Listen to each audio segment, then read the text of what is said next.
Hello my dear students, welcome to Learner's World. In this video I talk about liberal humanism. What is liberal humanism?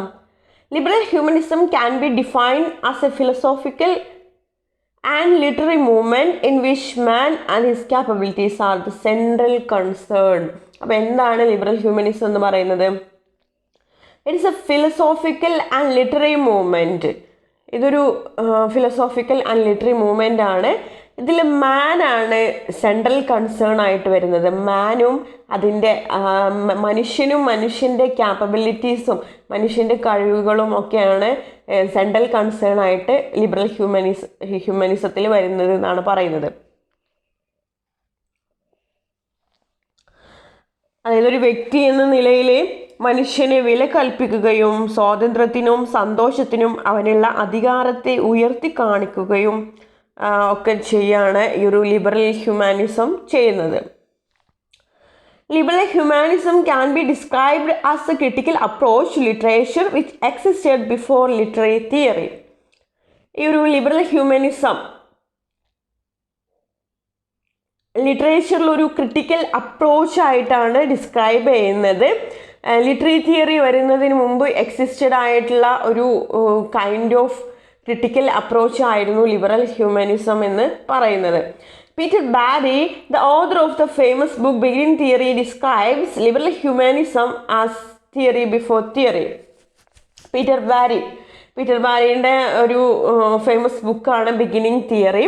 അപ്പോൾ അദ്ദേഹം ആ ഒരു ബുക്കിൽ അദ്ദേഹം പറയുന്നുണ്ട്, ലിബറൽ ഹ്യൂമാനിസത്തിനെ കുറിച്ചിട്ട് അദ്ദേഹം പറയുന്നുണ്ട്, തിയറി ബിഫോർ തിയറി എന്ന് പറയുന്നുണ്ട്. അതായത് തിയറിക്ക് മുമ്പ് വന്നിട്ടുള്ള ഒരു തിയറിയാണ് ലിബറൽ ഹ്യൂമാനിസം എന്ന് പറയുന്നുണ്ട്. എന്തുകൊണ്ടായിരിക്കും പീറ്റർ ബാരി ബിഗിനിങ് തിയറിയിൽ അങ്ങനെ പറഞ്ഞത്, തിയറി ബിഫോർ തിയറി എന്നുള്ളത്? Liberal humanism was the critical approach to literature which existed from the very beginning of literary studies up to the advent of theory. That is the reason why liberal humanism is called theory before theory. അപ്പോൾ എന്തുകൊണ്ടാണ് Peter ബാരി അദ്ദേഹത്തിൻ്റെ famous ബുക്കായിട്ടുള്ള beginning തിയറിയിൽ എന്തുകൊണ്ടാണ് liberal humanism എന്ന് പറയുന്നത് theory before theory ആണെന്ന് ഉള്ളത് എന്തുകൊണ്ടായിരിക്കും പറഞ്ഞത്? അതായത് തിയറി എമേർജ് ചെയ്യുന്നതിന് മുന്നേ ലിറ്റററി സ്റ്റഡീസിൻ്റെ ഒരു ബിഗിനിങ് എന്ന് പറയുന്നത് ലിബറൽ ഹ്യൂമാനിസം ആയിരുന്നു എന്നാണ് പറയുന്നത്. അതായത് ഒരു ലിറ്ററേച്ചറിനെ ഒരു ക്രിട്ടിക്കൽ അപ്രോച്ചിലൂടെ എക്സിസ്റ്റ് ചെയ്തിട്ടുള്ള ഒരു തിയറി എന്ന് പറയുന്നത് ലിബറൽ ഹ്യൂമാനിസം ആയിരുന്നു. അതുകൊണ്ടാണ് പിന്നീടാണ് തിയറീസൊക്കെ മെർജ് ചെയ്തത്. അതുകൊണ്ടാണ് നമ്മുടെ പീറ്റർ ബാരി പറഞ്ഞിട്ടുള്ളത് theory before theory. Liberal humanism is called theory before theory. The term liberal humanism became popular in the 1970s as a way of referring to the kind of criticism which existed before literary theory. അപ്പോൾ ഈ ഒരു term liberal humanism popular ആയത് 1970s. അതായത് ഒരു kind of criticism എന്നുള്ള രീതിയിലായിരുന്നു ഈ ഒരു ലിബറൽ ഹ്യൂമാനിസം ഉണ്ടായിരുന്നത് എന്നാണ് പറയുന്നത്. Which existed before literary theory. Literary തിയറിക്ക് മുമ്പ് എക്സിസ്റ്റഡ് ആയിട്ടുള്ള ഒരു കൈൻഡ് ഓഫ് ക്രിറ്റിസിസം ആയിരുന്നു ലിബറൽ ഹ്യൂമാനിസം. 1970കളിലാണ് അത് പോപ്പുലർ ആയത് എന്നാണ് പറയുന്നത്. Liberal humanism refers to the approaches to literature from the era of Plato to new criticism in the early 20th century. ഈ ഒരു ലിബറൽ ഹ്യൂമാനിസം ലിറ്ററേച്ചറിലേക്ക് വരുന്ന ആ ഒരു ഇറ എന്ന് പറയുന്നത്, ആ ഒരു കാലഘട്ടം എന്ന് പറയുന്നത് Plato to new criticism. Plato മുതൽ ന്യൂ ക്രിറ്റിസിസം, അതായത് new criticism early 20th century. അതായത് തിയറിയൊക്കെ ബിഗിൻ ചെയ്യുന്ന അതുവരെയാണ് ഒരു ലിബറൽ ഹ്യൂമനിസം ലിറ്ററേച്ചറിൽ ഉണ്ടായിരുന്നത് എന്നാണ് പറയുന്നത്. ആ ഒരു ഡ്യൂറേഷനിലായിരുന്നു Plato to new criticism. Liberal humanism stood for a universal humanitarian value system. അതായത് ഈ ഒരു ലിബറൽ ഹ്യൂമനിസം അവർ എന്തിനു വേണ്ടിയിട്ടായിരുന്നു അവർ നിലകൊണ്ടിരുന്നത്? Universal humanitarian value system. അതായത് ഒരു യൂണിവേഴ്സൽ, അതായത് ഹ്യൂമാനിറ്റേറിയൻ വാല്യൂ സിസ്റ്റം, അതായത് ഹ്യൂമൻ വാല്യൂസ് മുറുകെ പിടിച്ചുകൊണ്ട് ഉള്ള ഒരു കൈൻഡ് ഓഫ് ക്രിറ്റിസിസം ആയിരുന്നു ലിബറൽ ഹ്യൂമാനിസം എന്ന് പറയുന്നത്.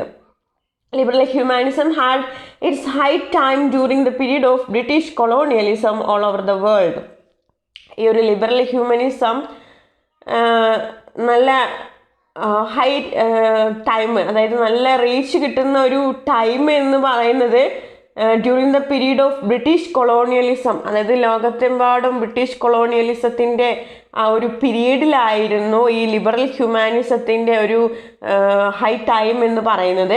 As A result the essence of universalism they spread in there colonial countries and all over the world as A British upper class value system. അപ്പോൾ അതിൻ്റെ ഒരു പരിണിത ഫലമായിട്ട്, അതായത് അവരെന്ത് ചെയ്തു, അതായത് ബ്രിട്ടീഷ് കൊളോണിയലിസത്തിൻ്റെ ആ ഒരു പീരീഡിലായിരുന്നു ലിബറൽ ഹ്യൂമനിസത്തിൻ്റെ ഒരു ഹൈ ടൈം എന്ന് പറയുന്നത്. അതുകൊണ്ട് തന്നെ അതായത് ഈ ഒരു യൂണിവേഴ്സലിസം എസെൻസ് അവർ കൊളോണിയൽ കൺട്രീസിലും അതുപോലെ ഓൾ ഓവർ ദ വേൾഡിലും സ്പ്രെഡ് ചെയ്യാൻ തുടങ്ങി. അവരെന്തൊക്കെ വാല്യൂസ് ആയിരുന്നു സ്പ്രെഡ് ചെയ്തിരുന്നത്, അതായത് upper class values, British upper class values ഒക്കെ ആയിരുന്നു അവർ സ്പ്രെഡ് ചെയ്തിരുന്നത് എന്നാണ് പറയുന്നത്. Liberal humanist value system was essentially Western Eurocentric, giving importance to European values. അപ്പം നമ്മൾ പറഞ്ഞു ഈ ഒരു ലിബറൽ ഹ്യൂമനിസത്തിൻ്റെ ഒരു പീക്ക് ടൈം എന്ന് പറയുന്നത്, ഒരു ഹൈ ടൈം എന്ന് പറയുന്നത് ബ്രിട്ടീഷ് കൊളോണിയലിസത്തിൻ്റെ ആ ഒരു പീരീഡ് ആയിരുന്നു. അതുകൊണ്ട് തന്നെ അവർ കൊളോണിയൽ കൺട്രീസിലും വേറെയുള്ള കൺട്രീസിലും എല്ലായിടത്തും അവർ ബ്രിട്ടീഷ് അപ്പർ ക്ലാസ് വാല്യൂസാണ് അവർ സ്പ്രെഡ് ചെയ്തുകൊണ്ടിരിക്കുന്നത്. അതുപോലെ തന്നെ liberal humanist value system was essentially western Eurocentric, giving importance to European values. അതുകൊണ്ട് തന്നെ ഈ ഒരു ലിബറൽ ഹ്യൂമനിസ്റ്റ് വാല്യൂ സിസ്റ്റം എന്തായിട്ട് മാറി, ഒരു വെസ്റ്റേൺ യൂറോസെൻട്രിക് ആയിട്ട് മാറി എന്നാണ് പറയുന്നത്. അതായത് യൂറോപ്യൻ വാല്യൂസിന് കൂടുതൽ ഇമ്പോർട്ടൻസ് നൽകി. കാരണം എന്താണെന്ന് വെച്ചാൽ അവർ ബ്രിട്ടീഷ് അതുപോലെ അപ്പർ ക്ലാസ് വാല്യൂ സിസ്റ്റം ഒക്കെയാണ് അവർ കൊളോണിയൽ കൺട്രികളിലും അതർ വേൾഡിലൊക്കെ അവർ സ്പ്രെഡ് ചെയ്തിരുന്നത്. അതുകൊണ്ട് തന്നെ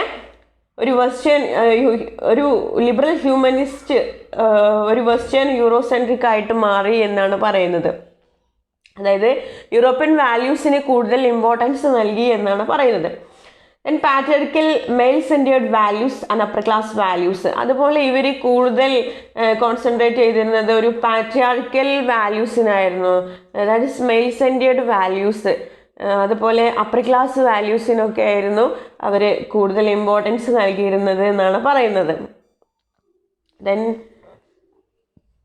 Yuval Noah Harari said that liberal humanism holds humanity as the essence of the meaning of the world and as the source for all ethical and political authority.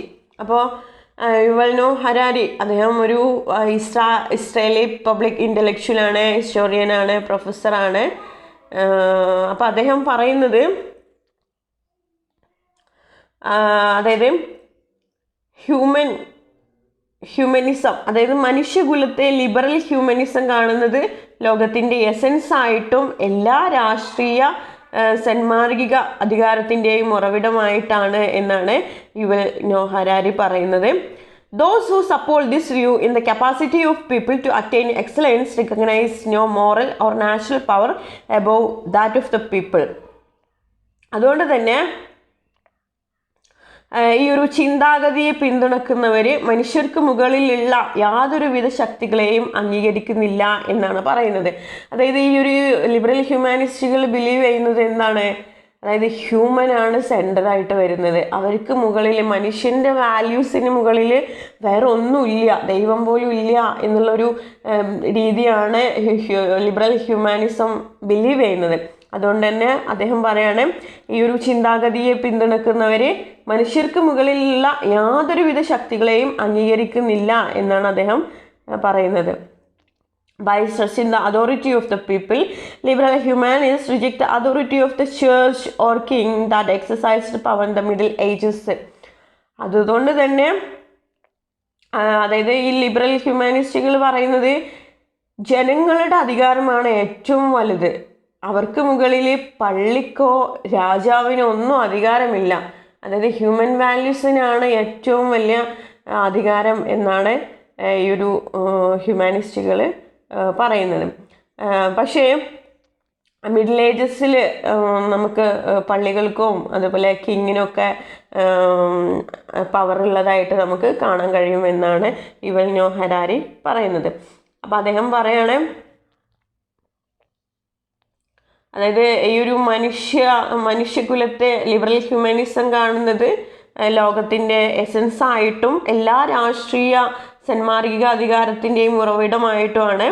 ഈ ഒരു ചിന്താഗതിയെ പിന്തുണക്കുന്നവർ മനുഷ്യർക്ക് മുകളിലുള്ള യാതൊരുവിധ ശക്തികളെയും അംഗീകരിക്കുന്നില്ല എന്നാണ് യുവൽ നോഹ ഹരാരി പറയുന്നത്.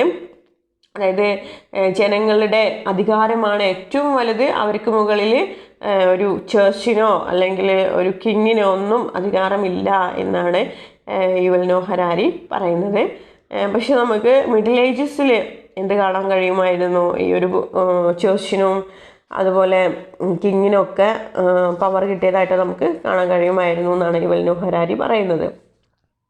അപ്പോൾ ഈ ഒരു ലിബറൽ ഹ്യൂമാനിസ്റ്റുകൾ എന്താണ് ബിലീവ് ചെയ്യുന്നത്? അതായത് അവർ ഹ്യൂമൻ വാല്യൂസാണ് എന്നാണ് ഏറ്റവും ഇമ്പോർട്ടൻസ് നൽകുന്നത്. ആ ഒരു മനുഷ്യന് മുകളിൽ വേറൊരു അധികാരവും ഇല്ല, ഒരു ചർച്ചോ ഒരു പള്ളിക്കോ അല്ലെങ്കിൽ ഒരു രാജാവിനോ ഒന്നിനും അധികാരമില്ല എന്നുള്ളൊരു രീതിയിലായിരുന്നു അവരുടെ ഒരു സമീപനം. Then 10 tenets of liberal humanism. ഇനി ഒരു ലിബറൽ ഹ്യൂമാനിസത്തിന് 10 tenets ഉണ്ട്. എന്തൊക്കെയാണെന്ന് നോക്കാം. Peter Barry in his famous book beginning theory list 10 tenets of liberal humanism. അപ്പോൾ പീറ്റർ ബാരിയുടെ ഒരു ഫേമസ് ആയിട്ടുള്ള ബുക്കാണ് ബിഗിനിങ് തിയറി. ഈ ബിഗിനിങ് തിയറിനെ കുറിച്ചിട്ട് നമ്മൾ ഇതിൻ്റെ തുടക്കത്തിൽ നമ്മൾ പറഞ്ഞിട്ടുണ്ടായിരുന്നു. അപ്പോൾ അതിൽ അദ്ദേഹം ലിബറൽ ഹ്യൂമാനിസത്തിനെ കുറിച്ചിട്ട് 10 tenets ലിസ്റ്റ് ചെയ്തിട്ടുണ്ട്. അതെന്തൊക്കെയാണ് എന്നുള്ളതാണ് ഇനി പറയുന്നത്. ഫസ്റ്റ് tenets എന്ന് പറയുന്നത്, liberal humanism says that good literature is timeless. Such good literary work will transcend the limitations and peculiarities of age it was written in and will be significant in any place and culture. Such writing is not for an age but for all time. This quote said by Ben Jonson about Shakespeare. അപ്പോൾ ഈ ഒരു liberal humanism പറയുന്നത് good literature is timeless. നല്ലൊരു literature എന്ന് പറയുന്നത് timeless ആണ്, സമയപരിധി ഇല്ല എന്നാണ് പറയുന്നത്. Such good literary work will transcend the limitations and peculiarities of the age it was written in and will be significant in any place and culture. അതായത് നല്ലൊരു ലിറ്ററേച്ചർ എന്ന് പറയുന്നത് ടൈംലെസ് ആണ്, അത് തലമുറകളെ അതിജീവിക്കുമെന്നാണ് പറയുന്നത്. മനുഷ്യപ്രകൃതിയിലെ മാറ്റം വരാത്ത കാര്യങ്ങളുമായാണ് അത് സംവദിക്കുന്നത്. ഇവിടെ നമ്മൾ ഒരു കോട്ട് കാണാൻ കഴിയും, not for an age but for all time. This quote is said by Ben Jonson about Shakespeare. അതായത് ബെൻ ജോൺസൺ ഷേക്സ്പിയറെ കുറിച്ചിട്ട് പറഞ്ഞിട്ടുള്ളതാണ് not for an age but for all time. അതായത് നമ്മൾ ഷേക്സ്പിയറുടെ കാലഘട്ടം എന്ന് പറയുന്നത് ഒരുപാട് മുമ്പുള്ള ഒരു പീരീഡിലാണ് ഷേക്സ്പിയർ ഹാംലെറ്റൊക്കെ എഴുതുന്നത്. പക്ഷേ ഇന്ന് ഈ 21st സെഞ്ച്വറിയിലും നമ്മൾ എന്താണ് ഷേക്സ്പിയറുടെ ഹാംലെറ്റൊക്കെ എടുത്തിട്ട് നമ്മൾ വായിക്കുന്നുണ്ട് അല്ലേ? അപ്പോൾ എന്താണ് not for an age but for all time. Good literature is timeless. അതായത് നല്ലൊരു ലിറ്ററേച്ചർ എന്ന് പറയുന്നത് ടൈംലെസ് ആണ് എന്നാണ് ഇതുകൊണ്ട് ഉദ്ദേശിക്കുന്നത്. Okay, then next, liberal humanism says that a literary text contains its own meaning within itself. It should not be placed within the socio-political, literary, historical or autobiographical context. അതായത് രണ്ടാമത്തെ ടെനറ്റിൽ പറയുന്നത്, അതായത് ഒരു ലിബറൽ ഹ്യൂമാനിസം പറയാണ് ഒരു literary text contain it's on meaning. അതായത് ഒരു literary text, അതായത് ഒരു വർക്കിൽ അതിൻ്റേതായിട്ടുള്ളൊരു മീനിങ് അതിൻ്റെ ഉള്ളിൽ ഇൻക്ലൂഡഡ് ആണ്. It should not be placed within the socio political, literary, historical or autobiographical context.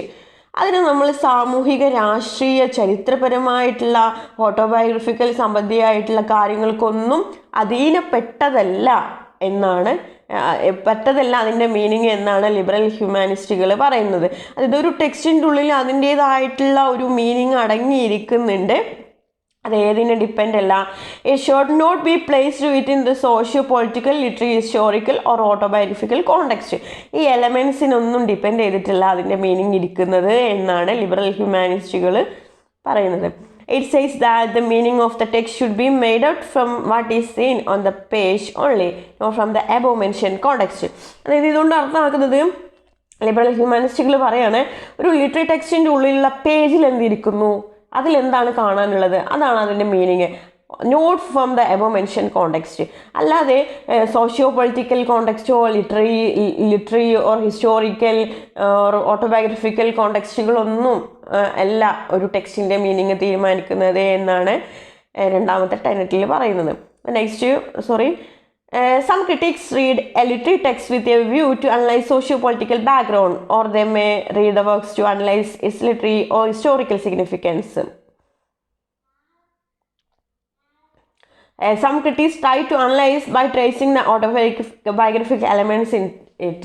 അതായത് ചില ക്രിട്ടിക്കുകൾ ഒരു ലിറ്റററി ടെക്സ്റ്റ് അനലൈസ് ചെയ്യുന്നത് അതിൻ്റെ സോഷ്യോ പൊളിറ്റിക്കൽ ബാക്ക്ഗ്രൗണ്ട് അനുസരിച്ചായിരിക്കും. ചിലർ ഒരു ലിറ്റററി വർക്ക് അനലൈസ് ചെയ്യുന്നത് ലിറ്റററി ഓർ ഹിസ്റ്റോറിക്കൽ സിഗ്നിഫിക്കൻസ് വെച്ചിട്ടായിരിക്കും. ചില ക്രിട്ടിക്കുകൾ അനലൈസ് ചെയ്യുന്നത് ഓട്ടോബയോഗ്രഫിക്കൽ എലമെൻറ്റ്സ് വെച്ചിട്ടായിരിക്കും. പക്ഷേ ഇതൊന്നുമല്ല എന്താ ഒരു ലിറ്റററി ടെക്സ്റ്റിൻ്റെ മീനിങ് എന്ന് പറയുന്നത്. ആ ലിറ്റററി ടെക്സ്റ്റിൻ്റെ മീനിങ്ങിൽ നമ്മൾ ആ പേജിൽ എന്താ കാണുന്നത് അതാണ് എന്നാണ് ലിബറൽ ഹ്യൂമാനിസ്റ്റുകൾ പറഞ്ഞിട്ടുള്ളത്. Liberal humanism does not believe in such readings. It says that meaning of the text should be understood from the text itself. അപ്പോൾ ലിബറൽ ഹ്യൂമാനിസ്റ്റുകൾ ഇങ്ങനെയുള്ള റീഡിങ്ങിനൊന്നും പ്രോത്സാഹിപ്പിക്കുന്നില്ല എന്നാണ് പറഞ്ഞത്. ഓക്കെ, അതായത് ആ ടെക്സ്റ്റിൻ്റെ ഉള്ളിൽ എന്താണുള്ളത് അതാണ് അതിൻ്റെ എക്സാക്റ്റ് മീനിങ് എന്നാണ് ലിബറൽ ഹ്യൂമനിസം പറയുന്നത്. ദെൻ മൂന്നാമത്തെ ടെനറ്റ് എന്ന് പറയുന്നത് in order to understand the text it should be studied in isolation. The text should be understood by close verbal analysis. The purpose of criticism itself is to see the object as it really is. മൂന്നാമത്തെ ഒരു Tenet എന്ന് പറയുന്നത് അതായത് ഒരു text നമുക്ക് വായിക്കണം നമുക്ക് മനസ്സിലാകണം എന്നുണ്ടെങ്കിൽ ഈ ഷുഡ് ബി സ്റ്റഡീഡ് ഇൻ ഐസൊലേഷനിൽ വേണം നമ്മളൊരു ബുക്ക് വായിക്കാൻ, ഒരു ടെക്സ്റ്റിനെ അനലൈസ് ചെയ്യാൻ എന്നാണ് പറയുന്നത്. The text should be understood by close verbal analysis. ആ ടെക്സ്റ്റിന് നമ്മൾ ക്ലോസ് വെർബൽ അനാലിസിസ് നടത്തിയാലേ നമുക്കത് മനസ്സിലാകുള്ളൂ എന്നാണ് ഈ ഒരു മൂന്നാമത്തെ ടെനറ്റിൽ പറയുന്നത്. Liberal humanism says that when we analyze a literary text, it should be considered in isolation, not in connection with anything. അതായത് നമ്മളിപ്പോൾ ഒരു ലിറ്ററി ടെക്സ്റ്റ് നമുക്ക് മനസ്സിലാവണം, അണ്ടർസ്റ്റാൻഡ് ചെയ്യണം എന്നുണ്ടെങ്കിൽ നമ്മൾ ആ ലിറ്ററി ടെക്സ്റ്റിനെ ഐസൊലേഷനിലാണ് നമ്മൾ വായിക്കേണ്ടത്. ഇവിടെ ഐസൊലേഷൻ എന്നുള്ളത് കൊണ്ട് ഉദ്ദേശിക്കുന്നത് not in connection with anything, വേറെ ഒന്നുമായിട്ട് കണക്റ്റ് ചെയ്യാതെ ഐസൊലേഷനിൽ, അതായത് ആ ഒരു ടെക്സ്റ്റിന് മാത്രം എടുത്ത് വായിക്കണം എന്നാൽ മാത്രമേ നമുക്ക് ആ ഒരു ടെക്സ്റ്റിൻ്റെ മീനിങ് മനസ്സിലാവുള്ളൂ എന്നാണ് പറയുന്നത്. The text should be subject to close verbal analysis that the word sentences which comprises of the work. അതായത് ഒരു ക്ലോസ് വെർബൽ അനാലിസിസ് നടത്തണം നമ്മളൊരു ടെക്സ്റ്റിന്. അങ്ങനെ എങ്ങനെ നടത്തുക, അതിൻ്റെ വേർഡ്സ് സെൻറ്റൻസസ് ഒക്കെ നമ്മൾ നല്ല രീതിയിൽ അനലൈസ് ചെയ്തിട്ട് നമ്മൾ എന്താണ് ഐസൊലേഷനിലാണ് ഒരു ടെക്സ്റ്റിനെ അനലൈസ് ചെയ്യേണ്ടത് എന്നാണ്. എന്നാൽ മാത്രമേ ആ ടെക്സ്റ്റ് നല്ല രീതിയിൽ മനസ്സിലാക്കാൻ കഴിയുള്ളൂ എന്നാണ് നമ്മുടെ പീറ്റർ ബാരി മൂന്നാമത്തെ ടെനറ്റിൽ പറയുന്നത്. Then fourth Tenet, liberal humanism believes that human nature is unchanging. The emotions and situations are seen again throughout human history. Literature tells about this continuing nature of human nature. This continuity is more important in literature than innovative style of writing. നാലാമത്തെ Tenet എന്ന് പറയുന്നത് human nature is unchanging. അതായത് മനുഷ്യ പ്രകൃതി എന്ന് പറയുന്നത് മാറ്റമില്ലാത്തതാണെന്നാണ് പറയുന്നത്. Good literature reflect it. അതായത് നല്ലൊരു ലിറ്ററേച്ചർ ആ ഒരു മനുഷ്യ പ്രകൃതി, ആ ഒരു അൺചേഞ്ചിങ് ആയിട്ടുള്ള ഹ്യൂമൻ നേച്ചർ റിഫ്ലക്റ്റ് ചെയ്യുമെന്നാണ് പറയുന്നത്. അപ്പോൾ ഒരു ഗുഡ് ലിറ്ററേച്ചർ എന്ന് പറയുന്നത് tells about this continuing nature of human nature. അതായത് ഈ ഒരു മാറ്റമില്ലാതെ കണ്ടിന്യൂ ചെയ്തുകൊണ്ടിരിക്കുന്ന ഈ ഒരു ഹ്യൂമൻ നേച്ചറിനെ റിഫ്ലക്റ്റ് ചെയ്യും. This continuity is more important in literature than innovative style of writing. അതായത് ഒരു ഇന്നോവേറ്റീവ് സ്റ്റൈൽ ഓഫ് റൈറ്റിങ്ങിനേക്കാളും ഇമ്പോർട്ടൻ്റ് ആയിട്ട് വരുന്നത് ഈ ഒരു കണ്ടിന്യൂറ്റിയാണ്. അതായത് മാറ്റമില്ലാത്ത ഈ ഒരു ഹ്യൂമൻ നേച്ചറിനെ റിഫ്ലക്റ്റ് ചെയ്യുക, ലിറ്ററേച്ചർ റിഫ്ലക്റ്റ് ചെയ്യുക എന്നുള്ളതാണ് കൂടുതൽ ഇമ്പോർട്ടൻ്റ് ആയിട്ട് വരുന്നത് എന്നാണ് പറയുന്നത്. Then fifth Tenet is liberal humanism believes that individuality is something securely within us as our unique essence. Individuality will not be affected by forces of society, experience and language. അഞ്ചാമത്തെ ടെനറ്റിൽ പറയുന്നത് അതായത് സമൂഹത്തിൻ്റെ സമ്മർദ്ദം കാരണം ഒരു വ്യക്തി മാറുന്നില്ല എന്നാണ് പറയുന്നത്. കാരണം എന്താ വെച്ചാൽ human nature is unchanging. Nothing can change our individuality even if it is the forces of society, experience and language. അതായത് നമ്മുടെ ഇൻഡിവിജ്വാലിറ്റി ചേഞ്ച് ആകുന്നില്ല. ഹ്യൂമൻ നേച്ചർ എന്ന് പറയുന്നത് അൺചേഞ്ച് ആണെന്ന് നമ്മൾ നേരത്തെ ഫോർത്ത് ടെനറ്റിൽ നമ്മൾ നോക്കി. അപ്പോൾ ഒരു ഇൻഡിവിജ്വാലിറ്റീനെ നമുക്ക് ചേഞ്ച് ചെയ്യാൻ കഴിയില്ല. അതായത് സൊസൈറ്റിയുടെ ഫോഴ്സിലൂടെയോ എക്സ്പീരിയൻസിൻ്റെ ഫോഴ്സിലൂടെയോ ലാംഗ്വേജിൻ്റെ ഫോഴ്സിലൂടെയോ ഒന്നും നമുക്കൊരു ഹ്യൂമൻ നേച്ചറിനെ അല്ലെങ്കിൽ ഒരു ഇൻഡിവിജ്വാലിറ്റീനെ നമുക്ക് മാറ്റാൻ കഴിയില്ല എന്നാണ് പറയുന്നത്. അതായത് സമൂഹത്തിൻ്റെ സമ്മർദ്ദം കാരണം ഒരു വ്യക്തി മാറുന്നില്ല. കാരണം എന്താണ്? മനുഷ്യപ്രകൃതിക്ക് മാറ്റമില്ല. ഹ്യൂമൻ നേച്ചർ ഈസ് അൺചേഞ്ചബിൾ എന്നാണ് അഞ്ചാമത്തെ ടെനറ്റ് പറഞ്ഞിട്ടുള്ളത്. Then sixth Tenet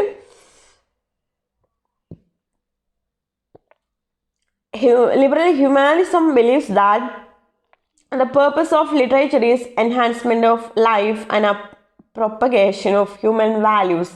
However, this should not be done as a propaganda. അപ്പോൾ ഇതിൽ പറഞ്ഞിട്ടുള്ളത് the purpose of literature is to reflect life in a non-propagandistic manner. അതായത് ലിറ്ററേച്ചറിൻ്റെ ഉദ്ദേശം എന്ന് പറയുന്നത് മറ്റ് ലക്ഷ്യങ്ങളൊന്നുമില്ലാതെ ലൈഫിനെ റിഫ്ലക്റ്റ് ചെയ്യുക എന്നുള്ളതാണ്. By this we mean liberal humanism believe in giving messages through literature to improve life and to instil human values. However this should not be done in a deliberate manner. If so it will become a propaganda.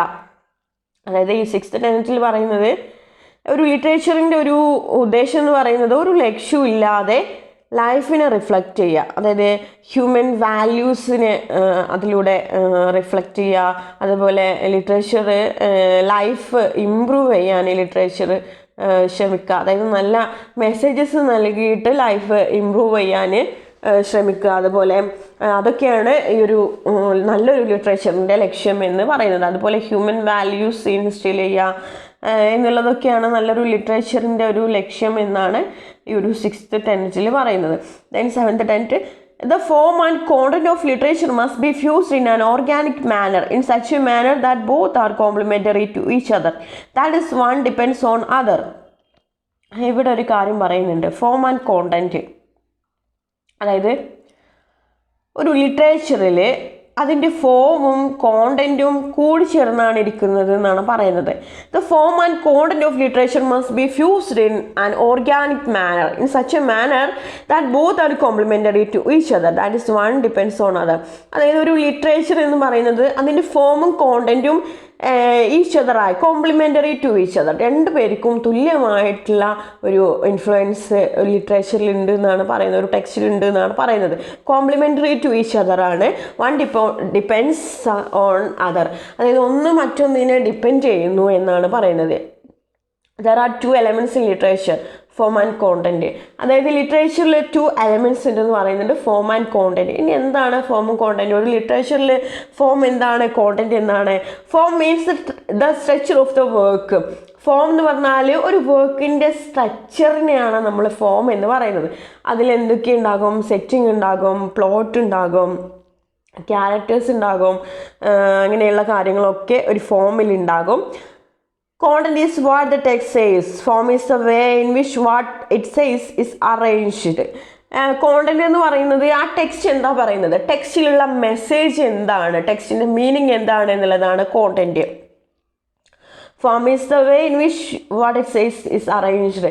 ആ ടെക്സ്റ്റിൽ പറയുന്ന കാര്യങ്ങൾ systematically arrange ചെയ്യുന്നതിന് നമ്മൾ എന്താ പറയുക, plot എന്നാ പറയുക. അതാണ് എന്ത് ഫോം എന്ന് പറയുന്നത്. They should not be separate. അപ്പോൾ ഈ ഒരു ഫോമും കോണ്ടന്റും നമുക്ക് സെപ്പറേറ്റ് ചെയ്യാൻ കഴിയില്ല. They should be fused in such a way that form and content are depend upon each other. അതുകൊണ്ട് തന്നെ എന്താണ് ഈ ഒരു form and content is complementary to each other. It is depends on other. അതായത് ഫോമും കോണ്ടന്റും ഒരു ലിറ്ററേച്ചറിൽ ഒരുമിച്ചാണുള്ളത് എന്നാണ്, ഒരുമിച്ച് കൂടിച്ചേർന്നിരിക്കുകയാണ് എന്നാണ് പറയുന്നത്. ഇതാണ് 7th tenet ആയിട്ട് വരുന്നത്. then 8th tenet, sincerity of the author or the work should not be explicit, cliché or inflated style is unfit for good literature. അതായത് ഒരു എഴുത്തുകാരൻ്റെ ആത്മാർത്ഥത തുറന്നു കാണിക്കേണ്ടതില്ല എന്നാണ് പറയുന്നത്. ക്ലീശകളും അമിതമായിട്ടുള്ള ഭംഗിവാക്കുകളും സാഹിത്യത്തിന് ചേർന്നതല്ല എന്നാണ് പറയുന്നത്. അതായത് ഒരു ഓഥറുടെ സിൻസിയറിറ്റി അദ്ദേഹത്തിൻ്റെ വർക്കിലൂടെ തുറന്നു കാണിക്കേണ്ട ആവശ്യമൊന്നുമില്ല. അതുപോലെ ക്ലീശേ നമ്മൾ പറയില്ലേ, അത് സ്ഥിരം ക്ലീശേ ഡയലോഗ്സ് ആണെന്ന് പറയും അല്ലേ. Cliché or inflated style is unfit four good literature. ഒരു ഗുഡ് ലിറ്ററേച്ചർ എന്ന് പറയുന്നത് ക്ലീശേ ഡയലോഗ്സും അതുപോലെ അമിതമായിട്ടുള്ള ഭംഗിവാക്കുകളും ഒന്നും നല്ലൊരു ലിറ്ററേച്ചറിന് ചേർന്നതല്ല. അതുപോലെ ഓഥറുടെ സിൻസിയറിറ്റി ഇങ്ങനെ തുറന്നു കാണിക്കേണ്ട ആവശ്യമൊന്നുമില്ല ഒരു ഗുഡ് ലിറ്ററേച്ചറിൽ എന്നൊക്കെയാണ് ഈ ഒരു 8th tenet പറയുന്നത്. Next 9th tenet, showing is more valued over telling. 9th tenet പറയുന്നത് പറയുന്നതിനുപരി കാണിക്കലിനാണ് ലിറ്ററേച്ചറിലെ സ്ഥാനം എന്നാണ് പറയുന്നത്. Showing is more valued over telling.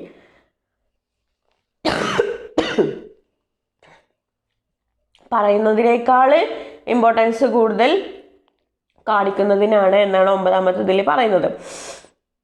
Showing means demonstrating of something, telling means explaining it. Showing എന്ന് പറഞ്ഞാൽ എന്താണ്, കാണിക്കുക അല്ലെ, ഡെമോൺസ്ട്രേഷൻ ആണ് ഷോയിങ് എന്നുള്ളത്. എന്തെങ്കിലും ഒരു കാര്യം കാണിക്കുന്നതാണ് അല്ലേ.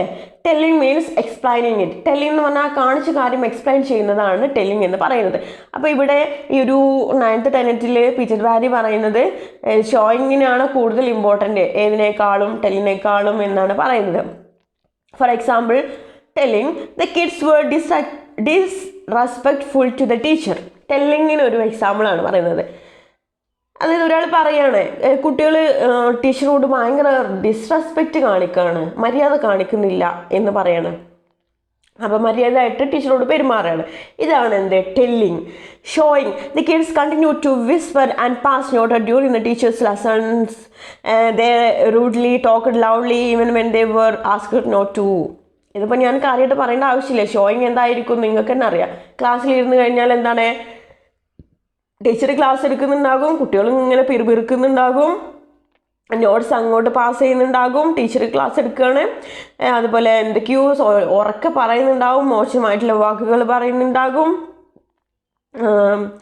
ടീച്ചർ അടങ്ങിയിരിക്കാൻ പറയും, പക്ഷെ കുട്ടികൾ ബഹളം വെക്കും, അപ്പുറത്തെ കുട്ടീനെ പിച്ചും നുള്ളും. ഇതൊക്കെയാണ് എന്ത് ടീച്ചറോട് കാണിക്കുന്ന ഒരു ഡിസ്റെസ്പെക്റ്റ്. ഇപ്പം നമ്മുടെ മനസ്സിൽ ആ ഒരു ഇമേജ് നമ്മൾ എന്താണ് ക്ലാസ്സിൽ കാണിച്ചിരുന്നത് ഇത് എന്നുള്ള ആ ഒരു ഇമേജ് നമ്മൾ മനസ്സിലുണ്ട്. ഇതാണ് എന്ത് ഷോയിങ് എന്ന് പറയുന്നത്. അപ്പോൾ ടെല്ലിങ് ആൻഡ് ഷോയിങ്. അപ്പോൾ ഇവിടെ പറയുന്നത് ഷോയിങ്ങിനാണ് കൂടുതൽ ഇമ്പോർട്ടൻസ്, കൂടുതൽ വാല്യൂ ഓവർ ടെല്ലിങ്ങിനേക്കാളും എന്നാണ് പറയുന്നത്. Showing is considered as superior method. Liberal humanism prefers that. അപ്പോൾ ലിബറൽ ഹ്യൂമാനിസം എന്താണ് പ്രിഫർ ചെയ്യുന്നത്, കൂടുതൽ പ്രിഫർ ചെയ്യുന്നത് ഷോയിങ് ആണ് എന്നാണ് പറയുന്നത്. ഷോയിങ് എന്ന് പറയുന്നത് ഒരു സുപ്പീരിയർ മെത്തേഡാണ് എന്നാണ് ലിബറൽ ഹ്യൂമാനിസം ബിലീവ് ചെയ്യുന്നത്. Okay, next final Tenet, last and final Tenet എന്ന് പറയുന്നത് the purpose of criticism is to interpret the text, to stand in between the text and the reader. Theorizing about the method of criticism is useless as it will restrict interpretation by placing itself between reader and text. അതായത് ഒരു ടെക്സ്റ്റിനെ നമ്മൾ analyse ചെയ്യുന്നത്, അതായത് ഒരു criticism, ഒരു നിരൂപണത്തിൻ്റെ ഒരു purpose എന്ന് പറയുന്നത് interpret the text to stand in between the text and the reader. അതായത് ടെക്സ്റ്റിൻ്റെയും റീഡറുടെയും ഇടയിൽ നിന്നിട്ട് ആ ഒരു ടെക്സ്റ്റിനെ ഇൻ്റർപ്രിറ്റ് ചെയ്യുക, അനലൈസ് ചെയ്യുന്നത് എന്നൊരു പർപ്പസാണ് ആർക്കുള്ളത്, ഒരു ക്രിട്ടിക്സിനുള്ളത്, ഒരു നിരൂപണത്തിനുള്ളത് എന്നാണ് പറയുന്നത്. പക്ഷേ നമ്മൾ എന്ത് ചെയ്യാൻ പാടില്ല, നിരൂപണം നടത്തുമ്പോൾ നമ്മളെ പ്രജുഡൈസുകളും മറ്റ് സിദ്ധാന്തങ്ങളും ഒന്നും വെച്ചിട്ട് നമ്മളൊരു ടെക്സ്റ്റിനെ അനലൈസ് ചെയ്യാൻ പാടില്ല. അതായത് ഇങ്ങനെയുള്ള മുൻവിധികളും മറ്റുള്ള കാര്യങ്ങളൊന്നും ഒരു നിരൂപകനെ സ്വാധീനിക്കാൻ പാടില്ല എന്നാണ് പറയുന്നത്. Theorizing about the method of criticism is useless as it will restrict interpretation by placing itself between reader and text. Okay, thank you.